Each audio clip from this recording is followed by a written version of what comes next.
మహాత్మా గాంధీ గారు భారతదేశానికి స్వాతంత్రం సాధించడంలో కీలక పాత్ర పోషించిన మహానాయకుడు. ఆయన పూర్తి పేరు మోహన్ దాస్ కరమ్చంద్ గాంధీ. ఆయన 1869 అక్టోబర్ 2న గుజరాత్ రాష్ట్రంలోని పోర్బందర్ అనే ఊరిలో జన్మించారు. గుజరాత్ రాష్ట్రంలోని కతియావాడ్ జిల్లా పోర్బందర్ గ్రామంలో 1869 అక్టోబర్ 2న కరమ్చంద్ గాంధీ పుత్లీబాయి దంపతులకు ఆయన జన్మించారు. గాంధీజీ తండ్రి కరమ్చంద్ గాంధీ, తల్లి పుత్లీబాయి. గాంధీజీ ప్రాథమిక విద్య రాజ్కోట్లో, ఉన్నత విద్య కతియావాడ్లో పూర్తి చేశారు. 13 ఏళ్ల వయసులో అప్పటి ఆచారం ప్రకారం గాంధీ గారికి కస్తూరిబాయితో వివాహం జరిగింది. అనంతరం ఉన్నత చదువుల నిమిత్తం దక్షిణాఫ్రికా వెళ్ళారు.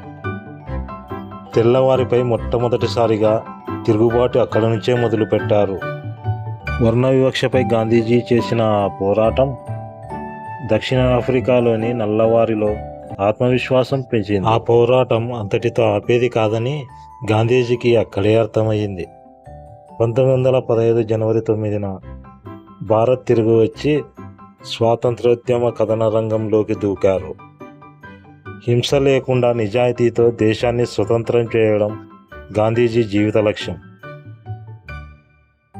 యావత్ దేశాన్ని ఏకతాటిపైకి తీసుకువచ్చి స్వాతంత్ర్యం సిద్ధించడంలో కీలక పాత్ర పోషించారు.